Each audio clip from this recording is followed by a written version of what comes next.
one of the things I've noticed about Peter Pan type, I'm going to speak about men here because I've observed it more in men, is that they'll often stay under the thumb of their father.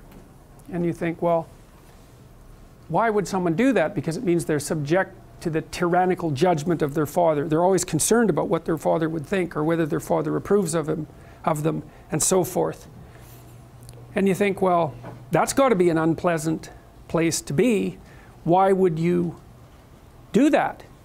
One of the things that I've suggested to my clients and to other people sometimes is that here's a weird little exercise that you can undertake, a little thought experiment. So you have your parents, and of course your parents have friends who are about their age, and maybe some of them are people you only know peripherally. And I might ask you, well, do you care more about what your parents think than you care about what these peripheral people who know your parents think?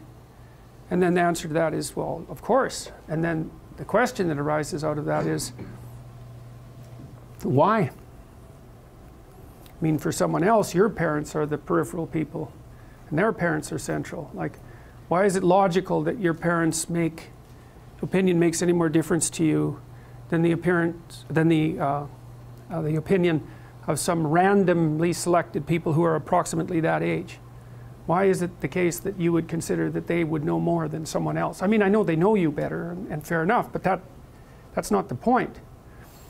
And then another point there is that to the degree that your parents' opinion about you matters more than some randomly selected people of approximately the same age, Jung would say, well, you haven't exactly separated out the God image from your parents, and so you're still under that combination. It's like, it's a complicated thing to talk about, but think about the Harry Potter series. Harry has two sets of parents, right? He's got the Dursley parents, and then he's got these like magical parents that sort of float behind, and he should know the difference between them. They shouldn't be one and the same. They're not for him.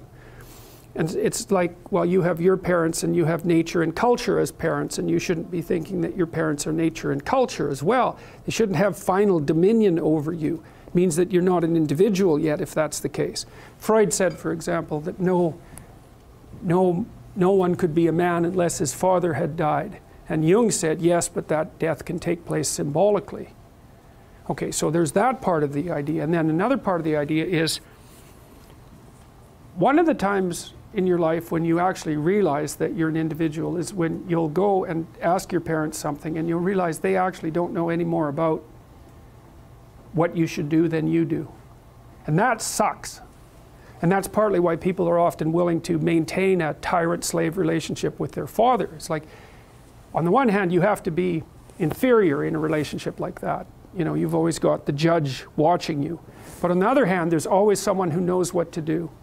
There's always someone standing between you and the unknown that you can go ask, what should I do? Well, at some point you'll realize that the reason you can't ask that anymore is because they actually don't know any more than you do.